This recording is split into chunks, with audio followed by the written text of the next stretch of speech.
ao link, mas a equipe de TI, de comunicação, conseguiu agir rápido e estamos começando aí com 21 minutos de atraso. Bom, meu nome é Ariston, eu sou um dos sócios, diretor do Instituto Axis, né? E hoje vou mediar esse encontro nosso, né? Como sempre, previsto aí para 1 hora, distribuído com uma fala do Dr. Tomás, que eu vou apresentar já já, de 40 minutos, e depois a gente abre, como sempre, 15 minutos para as perguntas, né? E estou vendo que a gente está aí com inscrições do Dr. Tomás e demais em São Paulo, Ceará, Rio de Janeiro, Santa Catarina, Rio Grande do Sul, Pernambuco, Bahia, Rio de Janeiro novamente, Minas Gerais, Rio Grande do Sul, Bahia, Amapá, Rio de Janeiro, Minas Gerais, Espírito Santo, Santa Catarina, muita gente de Santa Catarina, muita gente do Pernambuco, muita gente da Bahia, Sergipe, Amapá, Distrito Federal. Estamos aí com todas as regiões, né, do país representadas aqui nesse nosso encontro. Então, doutor Tomás, nós temos que falar várias línguas aí. E vamos. Bom, doutor Tomás, uma breve apresentação. O nosso tema de hoje, ele é governança, né? O desafio da governança, transparência e sustentabilidade no terceiro setor. Nós já temos, para quem já tem participado dos cursos virtuais e presenciais do Axis, nós já temos abordado esse tema há um bom tempo, né? O Sebastião tem um livro escrito sobre o tema, e essas apresentações elas são feitas, né? Às vezes tem um viés, dependendo do assessor, ele vai ter um viés mais de planejamento, dependendo do assessor, mais finanças, e tudo dentro desses subsistemas que envolvem a governança. E hoje a gente vai ter também um outro olhar. Então, o doutor Tomás, aqui no Resende, ele é advogado, foi procurador, ele é procurador de Justiça do Ministério Público de Minas Gerais, aposentado. Ele atuou por 23 anos, 18 anos no velamento de fundações e associações beneficentes, que é a grande maioria dos presentes aqui conosco hoje. Ele é palestrante, é autor de livros, teve uma breve passagem em grandes escritórios de advocacias, exerceu também durante 3 anos o cargo de procurador-geral do município de Belo Horizonte, onde especialmente cuidou da implantação do marco regulatório do terceiro setor da capital mineira, e hoje ele tem uma assessoria jurídica, consultiva e contenciosa nos modos tradicionais dos hospitais, dos escritórios de advocacia, atendendo hospitais, escolas, congregações, dioceses. Então, ele tem também uma grande caminhada, além de ser um grande amigo aí e incentivador do Instituto Axis, né? Então, doutor Tomás, na sequência, nós vamos passar, como sempre, um pequeno vídeo, falando um pouquinho da história do Axis, e, na sequência, o doutor Tomás Aquino já inicia a fala dele. Seja bem-vindo, doutor Tomás Aquino, e bem-vindos os demais aí que estão nos ouvindo. Karina, o vídeo, pode...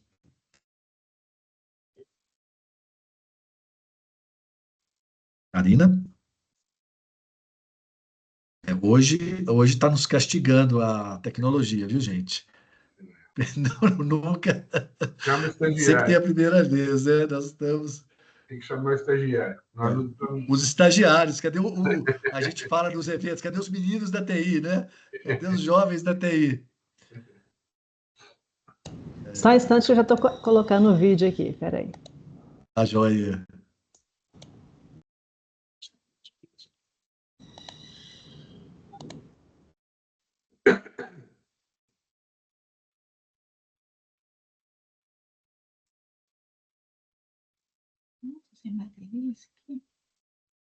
Tá sem o som, viu, Karina?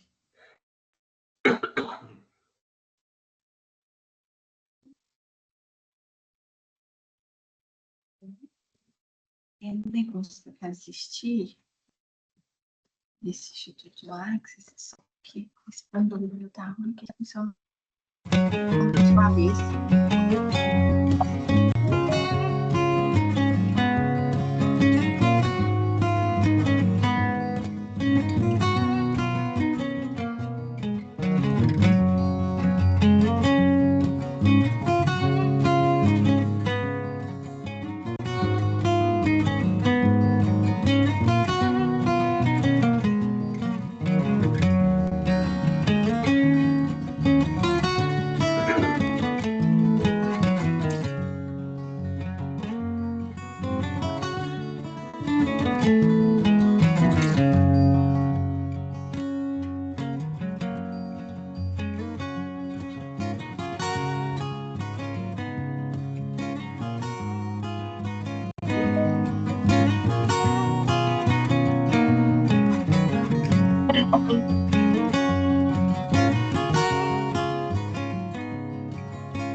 bem, muito obrigado.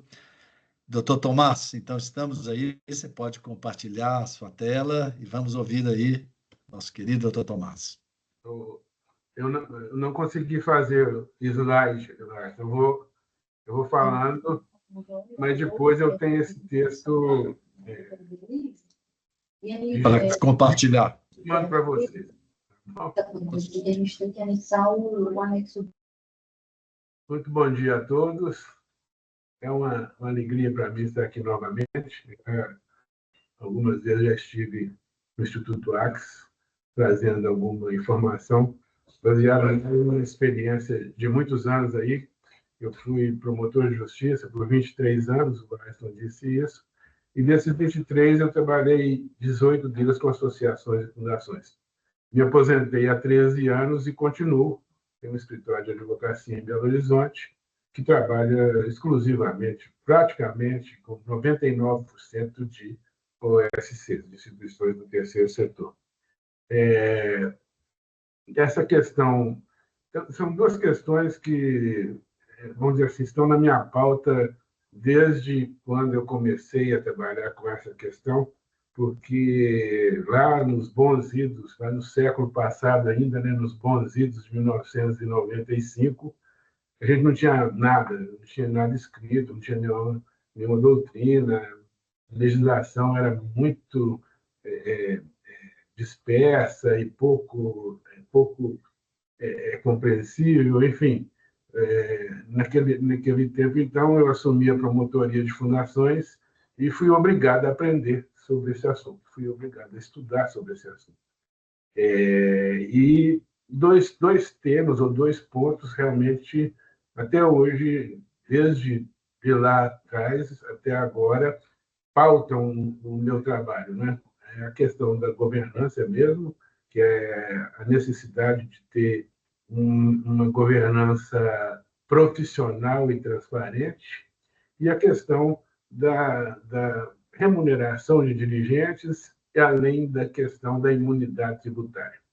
Essa última, então, nós patrocinamos uma ação direta de constitucionalidade da Lei 187, que é realmente que, na verdade, a maioria das organizações da sociedade civil que tem o direito à imunidade do artigo 150 e 195 da Constituição, com essa Lei 187, elas foram prejudicadas e não conseguem mais ter esse benefício. Mas isso tudo tem a ver com o tema da governança, né? Da governança e da transparência, principalmente a responsabilidade dos dirigentes nessa questão da governança, né?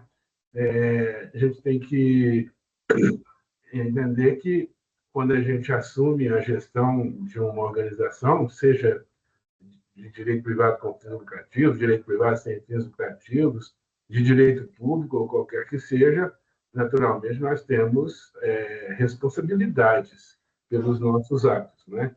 Nós temos obrigações pelos nossos atos, obrigações que estão na própria lei, nos estatutos, enfim, nos atos de constituição e de criação e de funcionamento das instituições.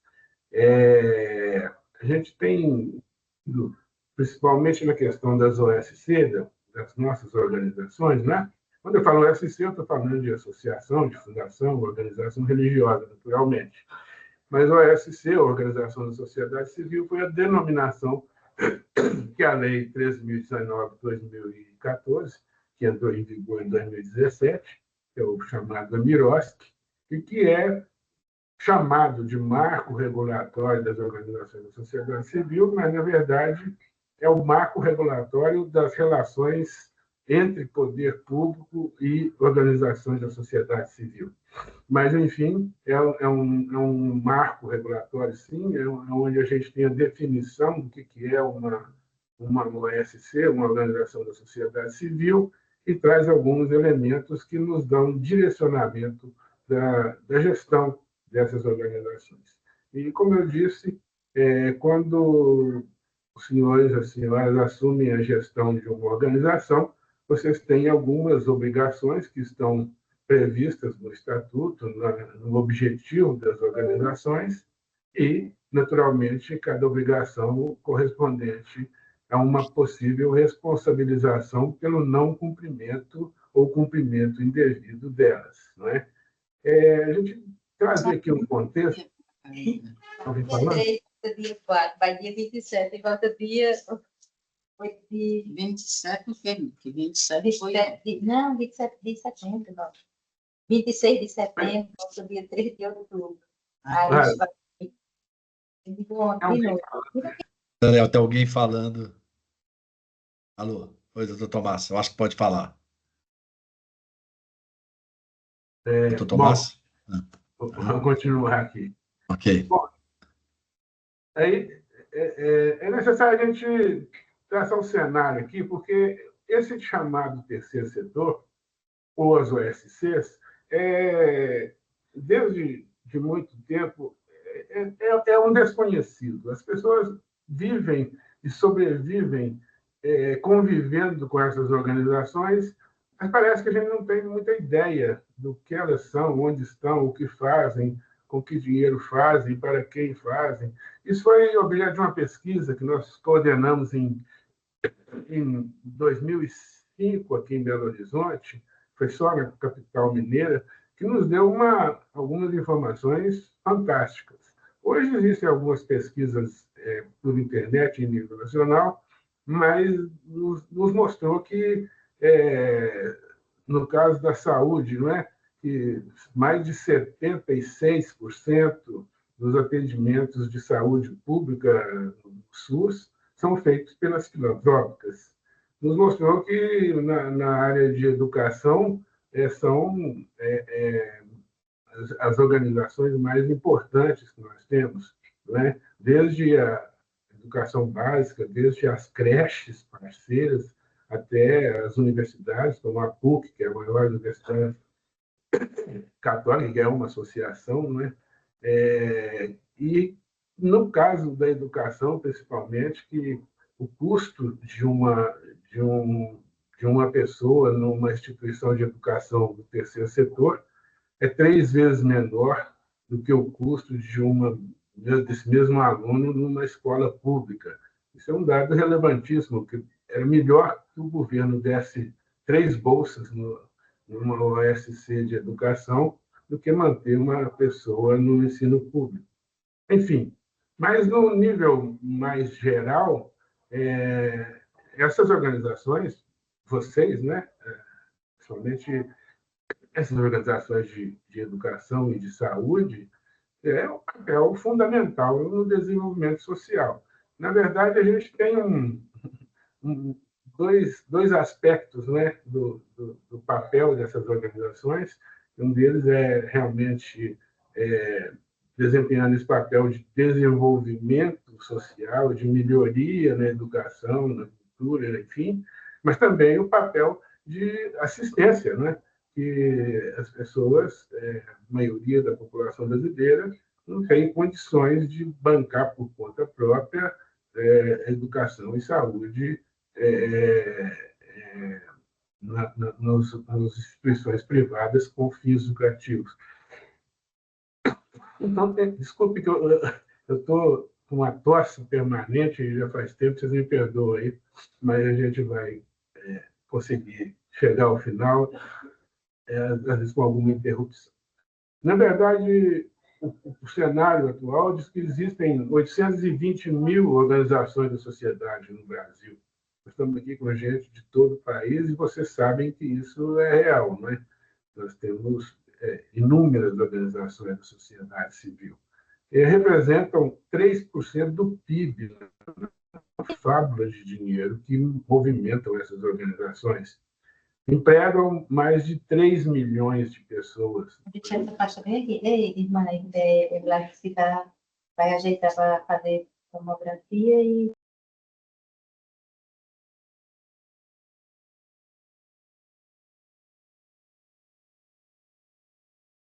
Doutor Tomás. Vou deixar minha faixa bem aqui. Pode deixar. Peraí, doutor Tomás, o senhor está com... Deixa eu só tirar o... Karina, o Dr. Tomás ficou com um mudo.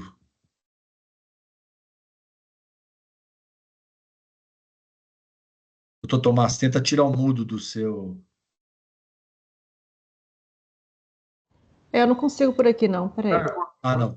Consegui, Liberou, mas Dr. Tomás. Pode ir. foi vocês que ativaram aí. Mas estavam me ouvindo? Não foi. É porque... Não, estamos te ouvindo. Pode seguir. Foi repentinamente aqui. É porque tem alguns microfones que estão entrando. Pedir para todos ficarem atentos para deixar os microfones mudos. Tá bom. Então, vamos lá.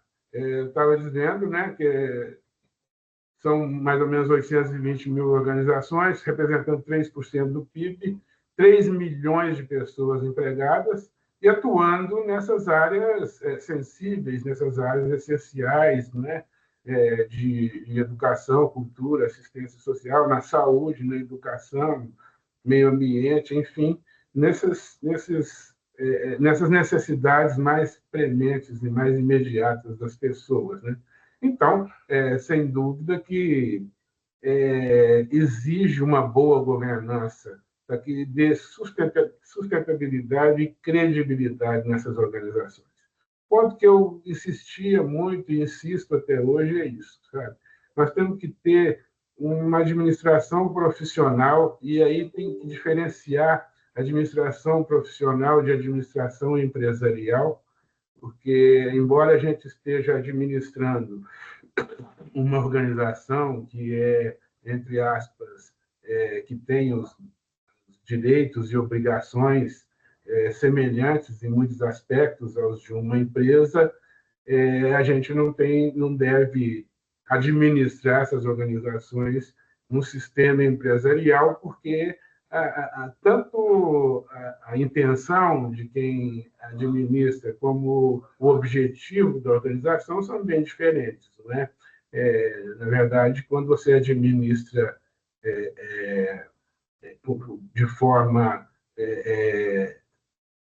como que eu diria, empresarial, você vai ter aquelas regras todas onde vai ter que ter pouco sentimento, não é? O lucro, o resultado o resultado financeiro é o mais importante. Quando no nosso caso o resultado de atendimento de demandas sociais e ambientais é que importa. Então, naturalmente, isso não tem como você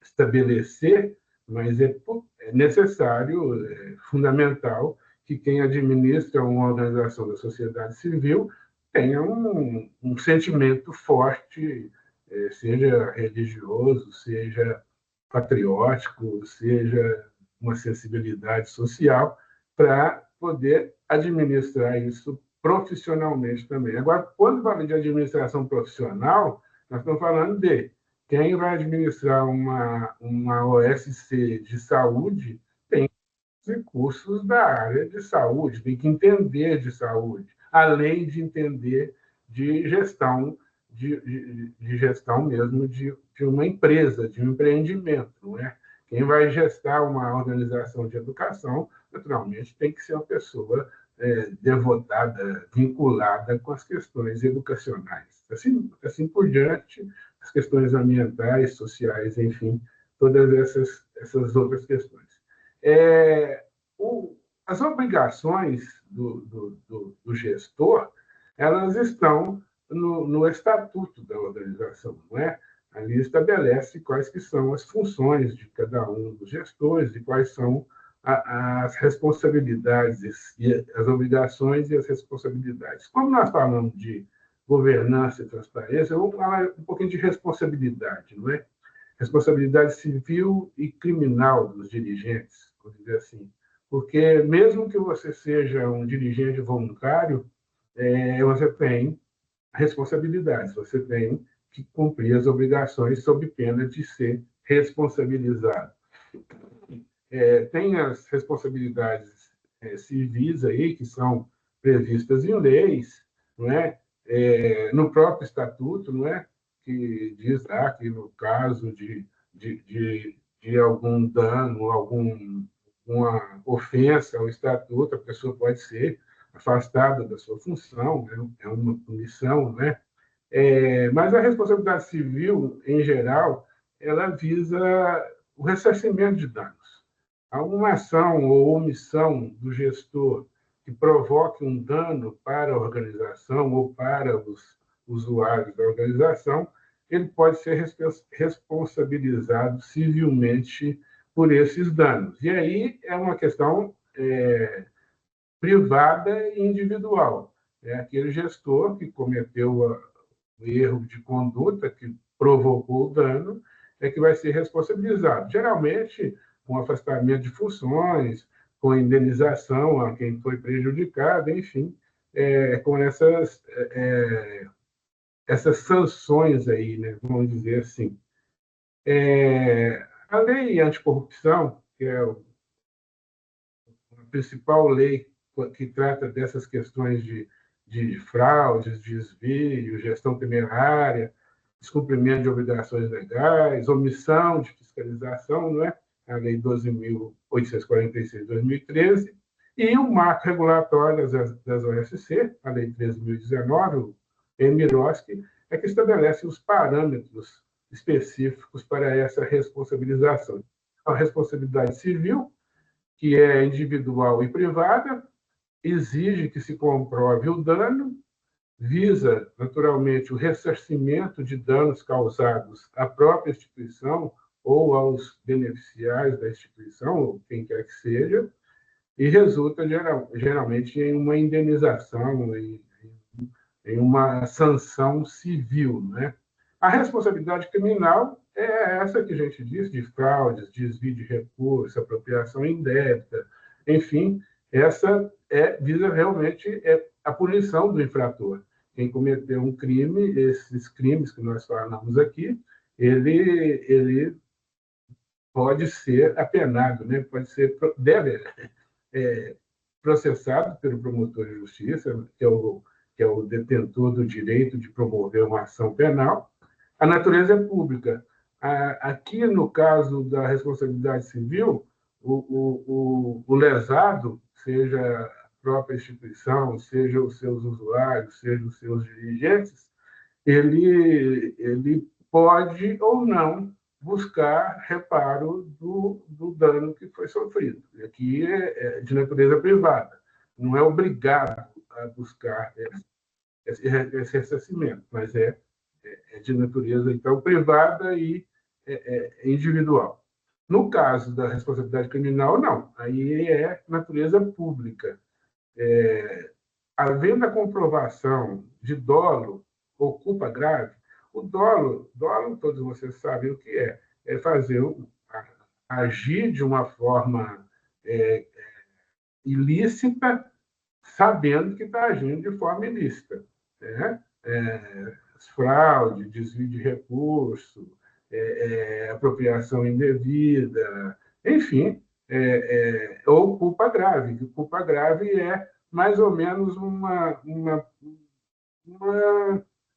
substituição do chamado dolo eventual na área criminal. Você assume o risco de produzir um resultado danoso, né? Você deixa que aconteçam as coisas. Você sabe que tem alguém fazendo um desvio, mas não toma providência para que esse desvio seja evitado ou diminuído ou paralisado, não é? E aqui resulta em penas restritivas de direitos ou mesmo da liberdade. Então, responsabilidade civil, ressarcimento de danos, natureza privada e individual, exige comprovação do dano. Tem que provar que teve o dano, senão não exige, não tem como haver ressarcimento de uma possibilidade de dano.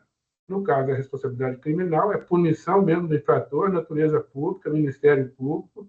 Aqui exige comprovação do dolo ou culpa, tá? Não basta falar que fez, tem que comprovar que a sua ação ou sua omissão foi temerária ou provocou danos aí na área criminal.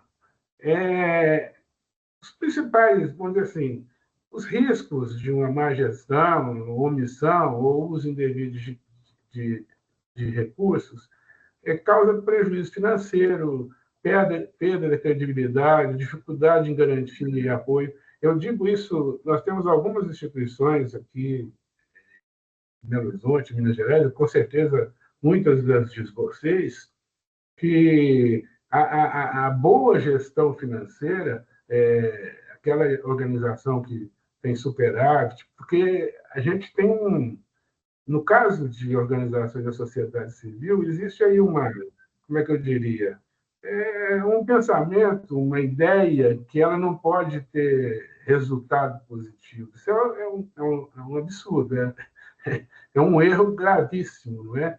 Ela tem que ter lucro, porque agora, no caso, nossa, como é que eu diria?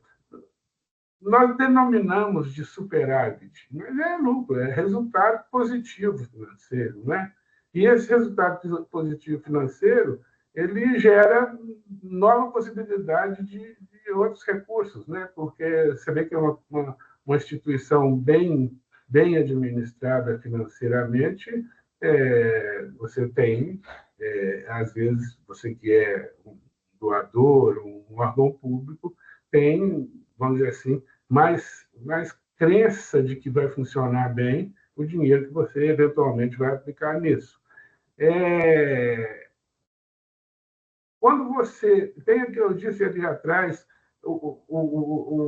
a culpa grave, né, que se dá geralmente por omissão na gestão, na fiscalização.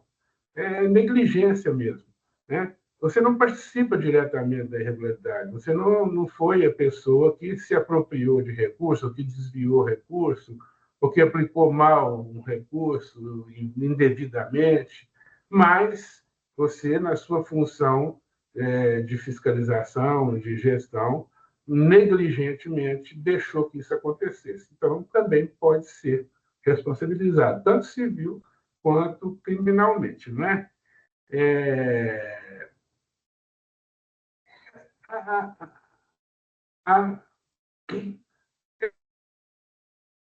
Essas irregularidades ou essa gestão que pode comprometer o próprio gestor ou a organização, a gente tem alguma coisa para evitar, mais do que evitar, porque é uma questão seríssima, não é? E você que faz um trabalho voluntário, a maioria dos senhores e das senhoras aqui me parece que são voluntários, essas responsabilizações às vezes parecem, estou dedicando gratuitamente ou um valor simbólico de remuneração e ainda vou ter que ressarcir, ainda vou ser penalizado, a reclamação trabalhista vai recair sobre meus bens, o promotor de justiça vai me processar, enfim. Nós temos que fazer para não para evitar esses danos, na verdade, é uma boa gestão, uma gestão profissional. E para ter uma gestão profissional bem feita, a gente tem que ter, porque a pessoa jurídica, a existência da pessoa jurídica, o nascimento da pessoa jurídica, que é o caso de toda a USC, naturalmente, ela nasceu, essa pessoa, no momento que registrou os seus atos constitutivos no cartório de pessoas jurídicas, no registro de pessoas jurídicas. Mas ali, às vezes, hoje não é tão comum, mas já foi muito, eu me lembro bem, no começo dessa história, como eu disse, no século passado ainda, na década de 80, 90, quando eu estava na promotoria, era muito comum, aliás, era a prática usual, o tal do copiar-colar. Perdão. Pegava lá os atos de instituição de uma instituição semelhante, copiava, colava. Isso é um erro gravíssimo. Os atos constitutivos, os documentos constitutivos, na verdade, são O DNA da pessoa que nasceu é uma pessoa, tem suas peculiaridades, tem seu DNA próprio. E esse copiar-colar, você está pegando DNA de outra pessoa, nunca funciona bem. Mas, então, para a proteção da própria diretoria, não é? Que o Estatuto Social seja atualizado. Nós tivemos aí mudança no Código Civil de 2003, tivemos a Lei 13.019, algumas leis agora que admitem remuneração de dirigentes, ou mesmo outras leis que afetam as organizações, são recentes, por exemplo, que permite que as organizações tenham outras atividades para obter recurso, não é? Tudo isso tem que estar no Estatuto. Nós temos aqui uma instituição de assistência social e educação, que 30% da receita dela é uma fábrica de telas de arame. Enfim, está lá no Estatuto a possibilidade de comercializar, e fabricar e comercializar tela de arame. Esse é só um exemplo que o Estatuto tem que ter atualizado com a legislação vigente e com as modificações que, às vezes, o próprio Ministério Público, em suas resoluções, fazem aí no funcionamento das organizações. Né? Então, é muito importante, mesmo que você tenha realizado a reforma depois do Código Civil de 2003, é bom dar uma conferida, uma verificada e colocar essas possibilidades, né? Questão de eleição, reeleição, de condução, recondução, remuneração ou não remuneração, prazo de existência, de funcionamento, enfim, atualizar o Estatuto com as novas regras ou mesmo com as regras antigas, considerando que esse Estatuto foi feito sem uma discussão verdadeira, real, entre os seus dirigentes e associados. Não é? Essa ata de assembleia da fundação, ou a escritura pública, no caso de uma fundação, tem que ser bem minuciosa nos direitos, obrigações e objetivos das organizações, não é? Quando tem a eleição de diretoria, em alguns casos permite a recondução ou as reconduções, tem que ter uma ata bem redigida, porque senão você não consegue nem registrar, e se você não tiver uma ata registrada, você não consegue nem movimentar a conta bancária, enfim. E, nesse caso das atas, ata, na verdade, é o registro de uma reunião, não é? Você tem os conselhos, né? Às vezes tem conselho diretor, às vezes tem Assembleia Geral, tem conselho fiscal, às vezes tem conselho diretivo, enfim, tem umas várias denominações aí.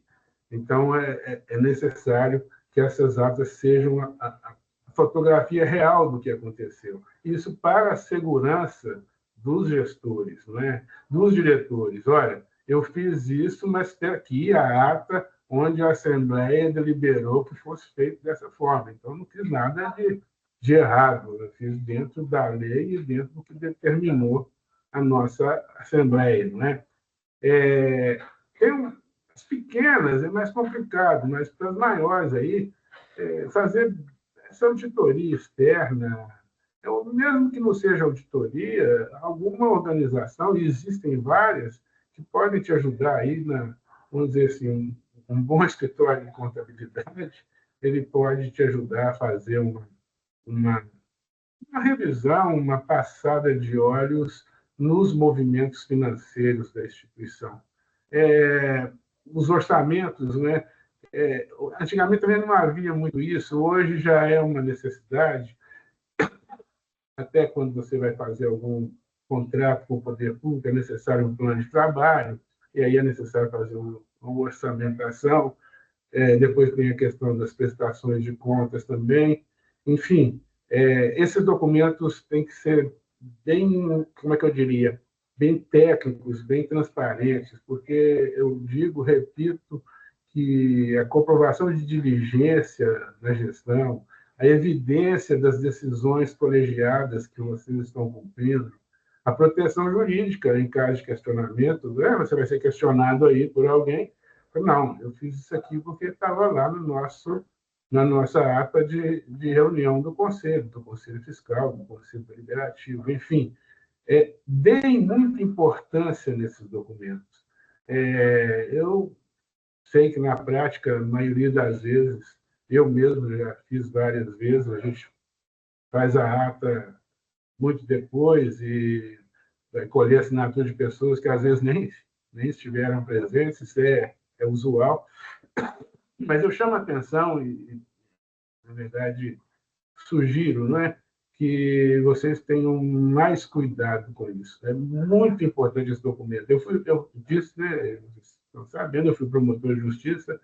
Realmente, esses documentos nos dão muita informação. E se eles forem bem feitos, bem claros, bem transparentes, a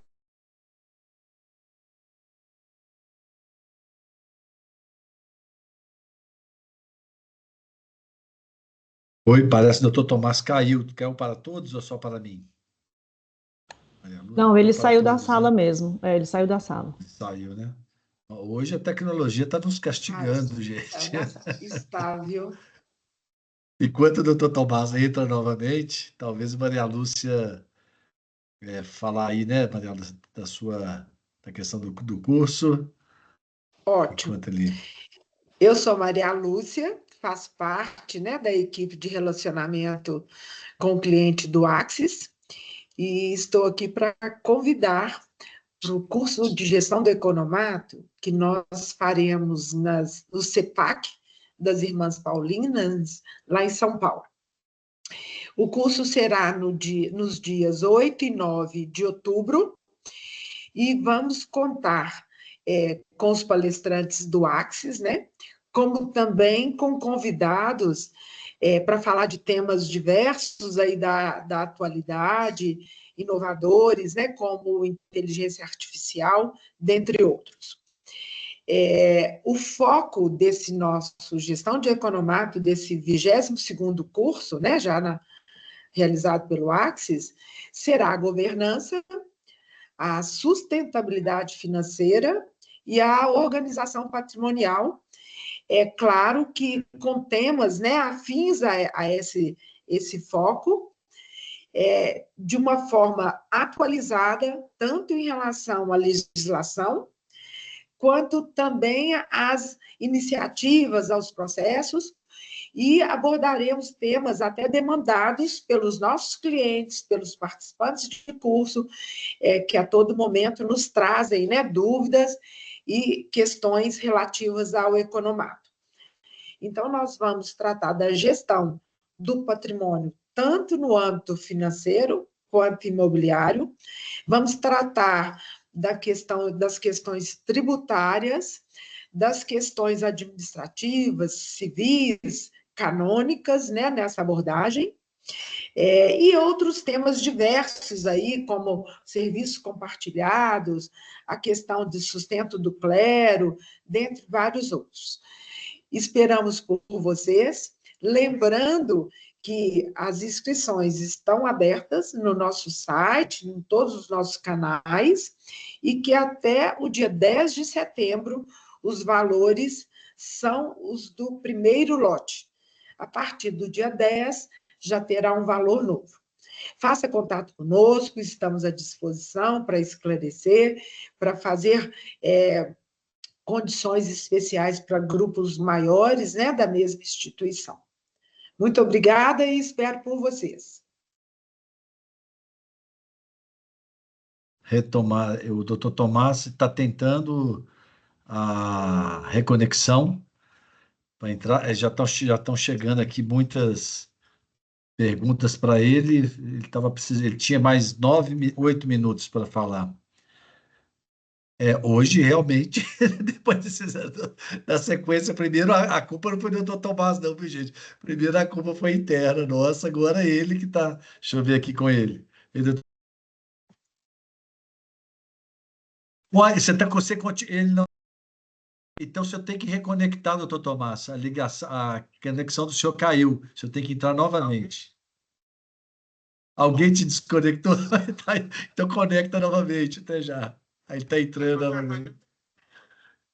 Não, nós paramos de ouvir o senhor. Ele está conectando novamente. Ele não percebeu que tinha caído. Ele continuou falando. Doutor Tomás, já entrou? Doutor Tomás? Ele, ele não percebeu que...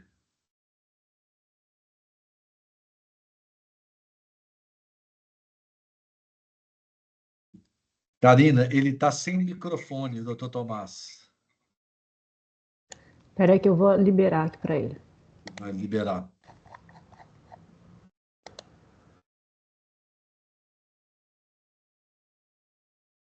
Mas eu acho que é na máquina dele que eu não consigo ativar. Doutor Tomás, parece que é na sua máquina, viu?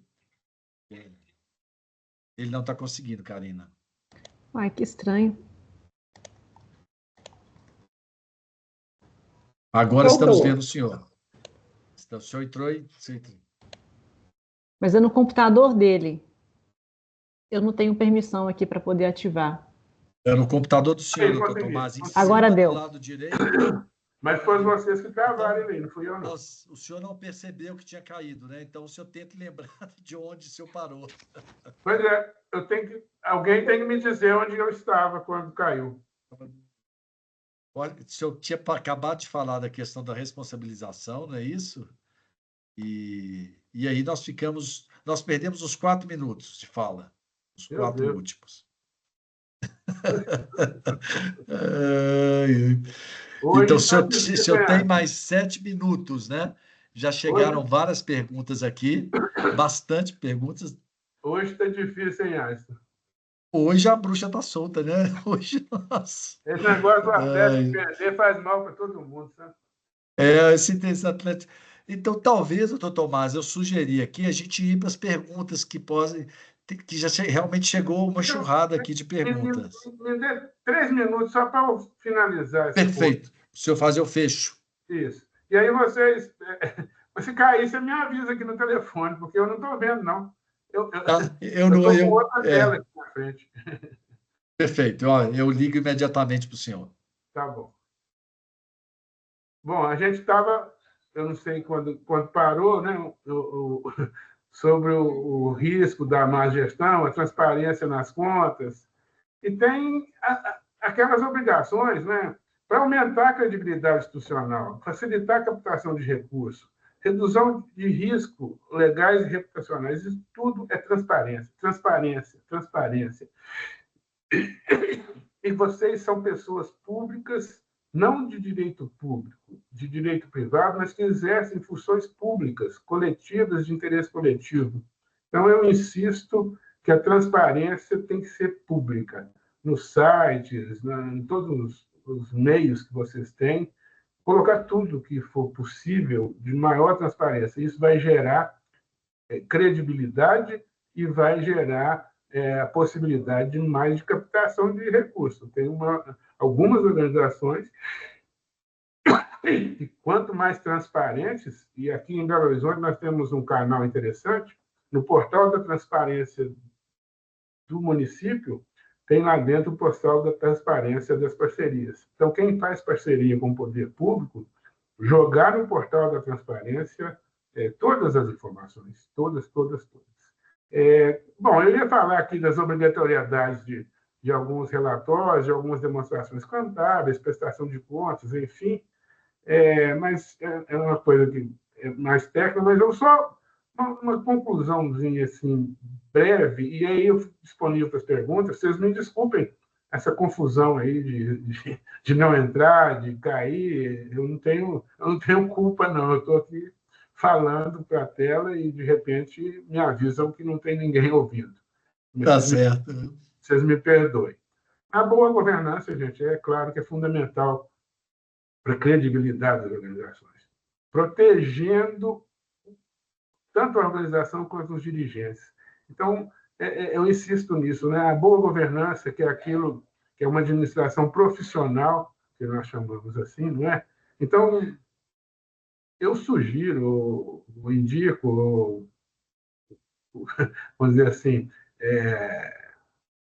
aconselho, não é? Já que eu estou bem idoso já e trabalhei muito nessa área, que implemente um sistema robusto de controle interno e documentação. Não fiquem... Aquele conselho fiscal que não reúne, aquele conselho consultivo que não reúne, que só assina a ata na época da eleição. Cuidado com isso. Não é cuidado. É bom que não seja assim para proteger vocês mesmos, certo? Faça que aconteça mesmo, que eles fiscalizem, verifiquem as contas bancárias, as contas dos balancetes, enfim, registrar tudo, gente. Toda reunião, fez uma reunião de diretoria, faz a ata. É bom isso, é saudável. Vocês não correm risco de depois aquele... não, isso não foi falado, você fez por sua conta. Então, registrar e pegar a assinatura de quem estiver presente. Transparência, transparência, transparência. Capacitação contínua para dirigente e conselheiro. Tem uma gama de cursos, de eventos, de instituições, de escritórios. Vocês têm que aprimorar nessa questão, na capacitação, porque cada dia fica mais complexa a gestão, mais complicada, vamos dizer assim. Vem Lei Geral de Proteção de Dados, vem lei anticorrupção, vem legislação eleitoral, tudo isso, legislação trabalhista. Vocês têm que estar, vamos dizer assim, pelo menos ter uma ideia de que isso está acontecendo, ou ter alguém que os assessore e que tenha, vamos dizer assim, isso na ponta da língua para evitar problemas na gestão, não é? Essa questão que eu digo, e não é puxando sardinha no meu lado, que eu estou abarrotado aqui de instituições, graças a Deus, mas eu insisto numa coisa: as questões contábeis e jurídicas, vocês precisam de boas assessorias. E eu vou ser muito honesto. Se vocês tiverem recurso para uma das duas, faça o contábil, que é mais importante do que o jurídico. Porque o jurídico, na hora do AP, vocês acham aí muita gente que pode ajudar. Mas o contábil tem que ser gente muito boa e muito especializada no terceiro setor. Tá? Bom, tinha mais alguma coisa, mas como nós complicamos o tempo aqui, e o meu horário também, onde vocês já devem estar esgotando, eu fico à disposição para perguntas e um debate aí. Muito obrigado. Tá bom. Muito obrigado, doutor Tomás. Né? Muito obrigado. Vamos lá. Eu estou tentando selecionar aqui as perguntas, que são muitas. Bom, tem uma aqui que na fala do senhor chegou aqui, mas eu entendo muito claro. O senhor entende que a igreja e congregações são terceiro setor? Eu acho que está muito... Bom, a igreja, as congregações são terceiro setor, né? Agora, elas podem...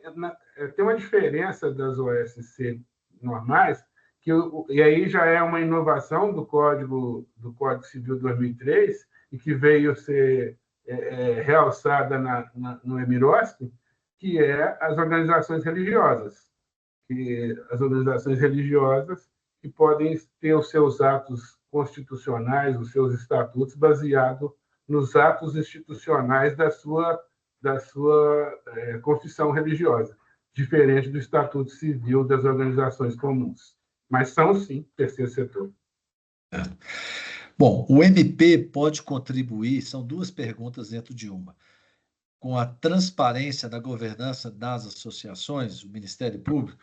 O Ministério Público é uma ameaça?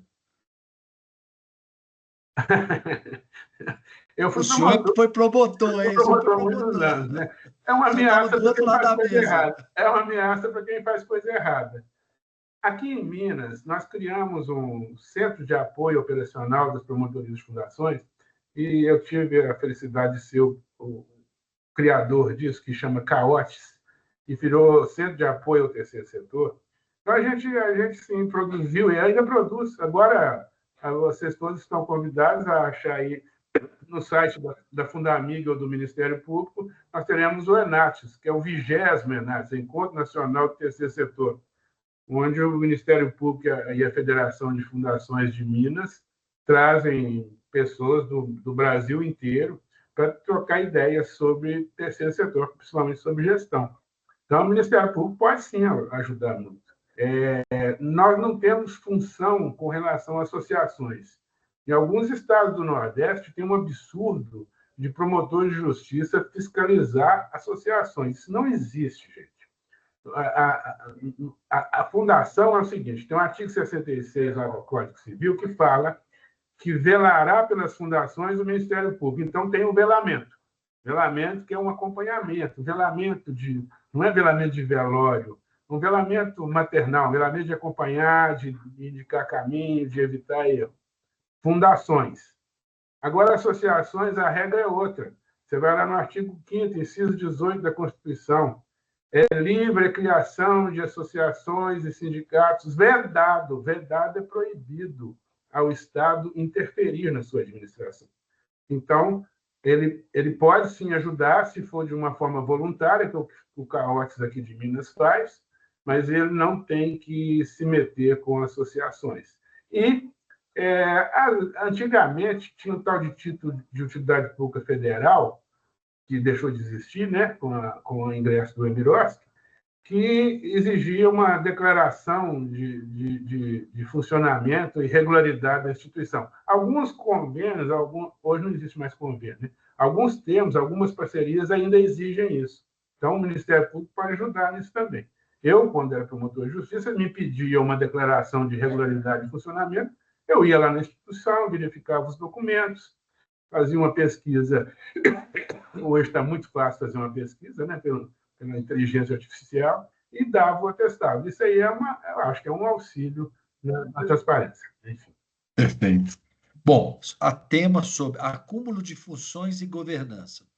Um diretor que administra pagamentos do dia a dia pode, ao mesmo tempo, ser membro do Conselho Fiscal? Essa prática seria apenas inadequada ou chega a ser ilegal? Inadequada. E pode comprometer a gestão, né? Porque você mesmo vai dar um atestado que você mesmo está fazendo a coisa direito. É suspeito, né?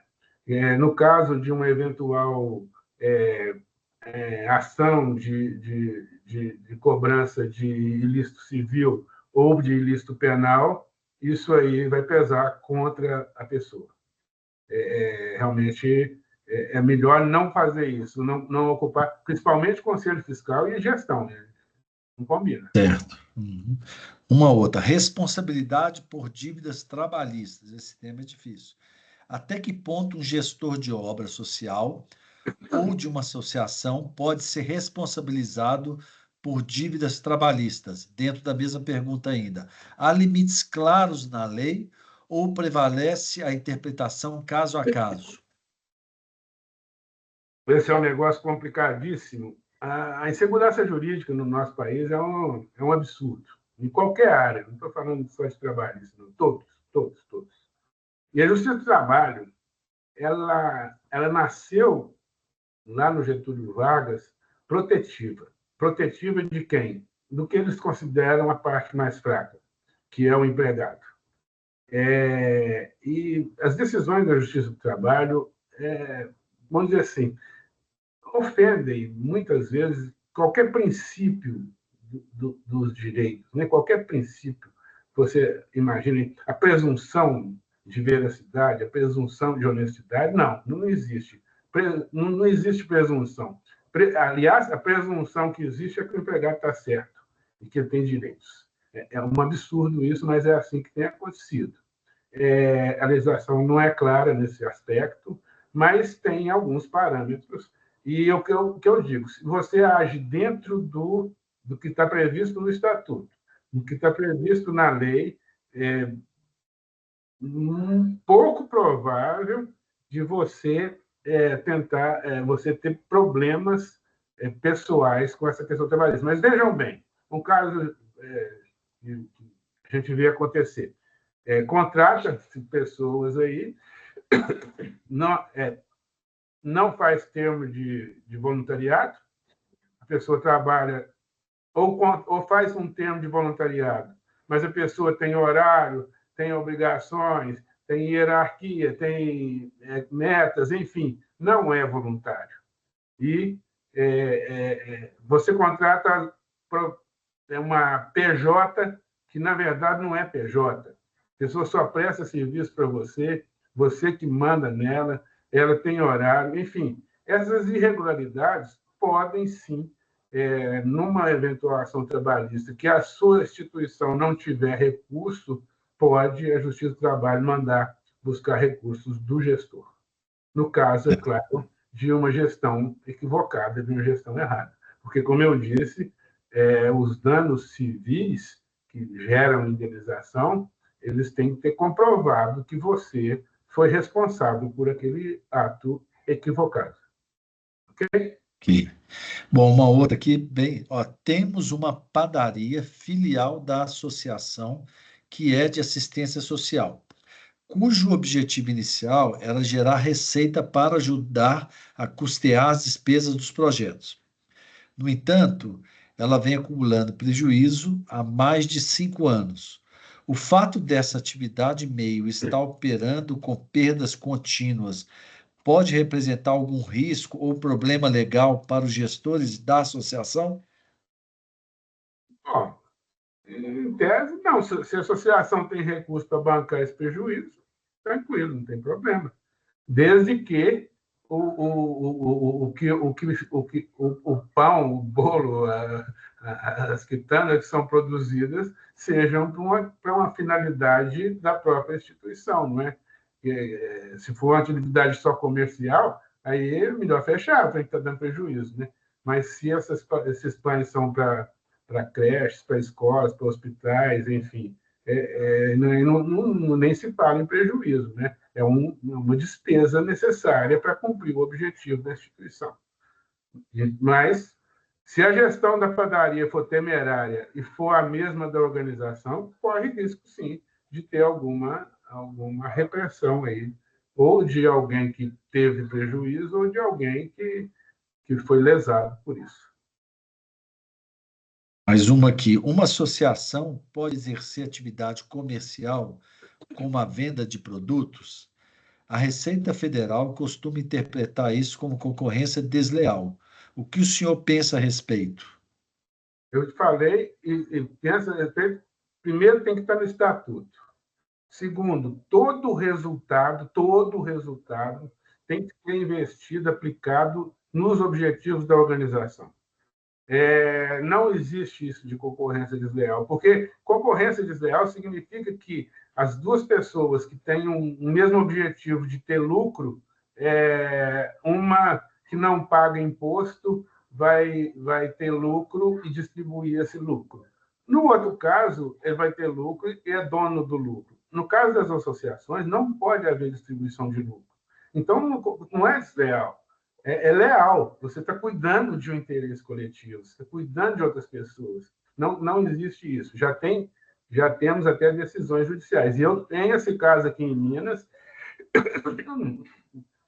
não me importa falar o nome, é o Instituto Ramakrishna. O Instituto Ramakrishna não é nada a ver com a religião, com essa seita, não, mas o nome é esse. Ela tinha uma fábrica de macarrão, de massa. Ela vendeu e recebe royalty da grande fábrica Vilma, aqui em Minas.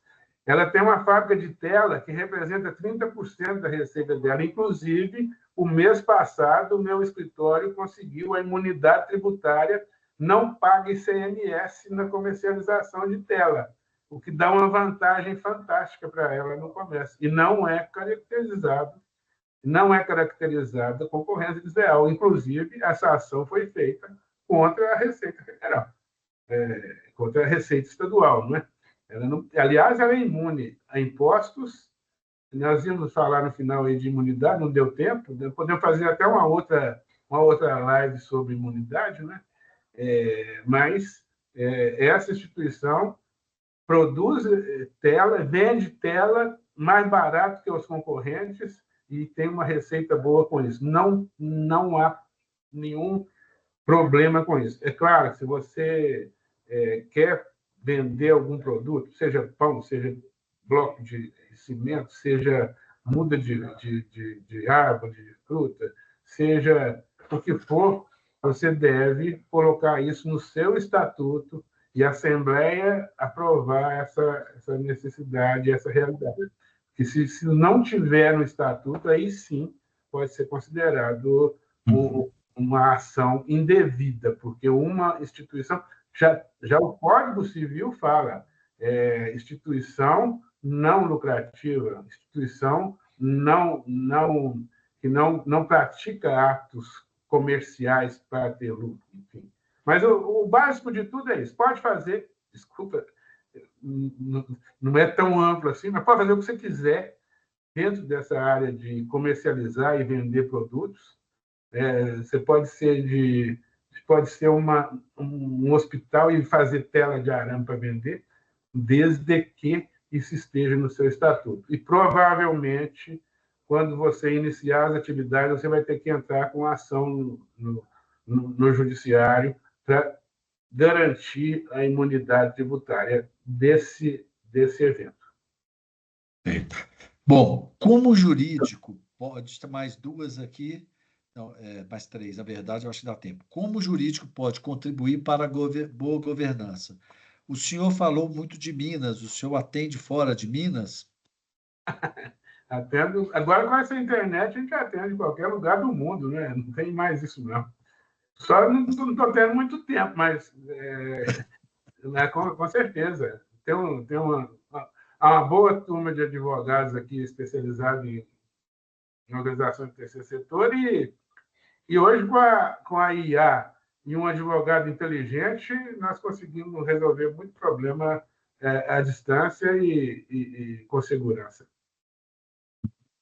E como que o jurídico pode contribuir para a boa governança? Orientando os documentos da organização, não é? Respondendo essas questões de não acumulação de cargos indevidos, orientando mesmo nos aspectos jurídicos da questão, né? Eu, aqui no meu escritório, tenho várias ações de imunidade tributária, de isenções tributárias. A gente tem uma ação direta de inconstitucionalidade da Lei 187. O jurídico pode auxiliar nisso.